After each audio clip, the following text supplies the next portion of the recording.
સવારમાં ઉઠીને જ વિચારી લીધું હતું કે આજે તો મારે ખાવાના છે પાસ્તા. તો ફટાફટ પાસ્તાની થેલી હાથમાં આવી ગઈ એટલે પાસ્તાને બાફવા મૂકી દીધા. ને પછી મેં ગડ્ડુભાઈને પૂછ્યું કે ગડ્ડુભાઈ શું ખાવું છે, કે મમ્મી મારે ખાવે છે પાસ્તા. તો ફટાફટ ગડ્ડુભાઈને મેં કીધું કે હાલો આપણે બનાવીએ પાસ્તા. તો કે મમ્મી ચાલો.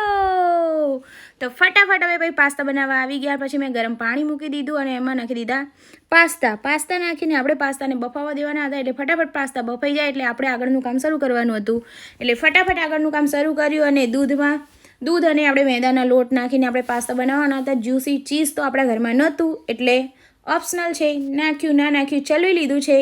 પછી આપણે ફટાફટ બનાવી દીધો મસ્ત મજાનો સોસ પાસ્તાનો. અને આપણે બનાવવાના છે યમ્મી પાસ્તા. તો ચલો બધાએ ખાવા. તો ફટાફટ યમ્મી પાસ્તા આપણા બનીને તૈયાર થઈ ગયા છે.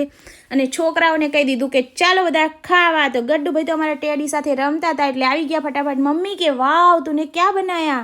मैंने बनाया है पास्ता. तो फटाफट અમારા ગડ્ડુભાઈ આવી ગયા. ચિરાગીનો ભાઈબંધ નાનો રમવા આવ્યો તો આજે. તો ભાઈ ગડ્ડુભાઈને સૌથી પહેલાં પાસ્તા ટેસ્ટ કરાવ્યો. ગરમ પાસ્તા હતા, કેવી રીતે ખાય.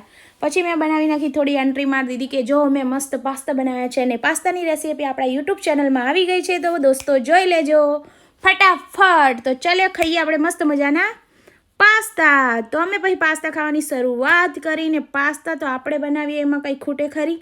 તો ફટાફટ યમ્મી પાસ્તા ખાવાનું ચાલુ કર્યું ને સૌથી પહેલાં પાસ્તા મેં ખાધા. કારણ કે આજે મારે ખાવાનું મન હતું ને ગડ્ડુભાઈને ખાવાનું મન હતું. ગડ્ડુભાઈને ઘી वाले पास्ते पसंद नहीं है, फिर भी उसने थोड़े बहुत खा लिए थे.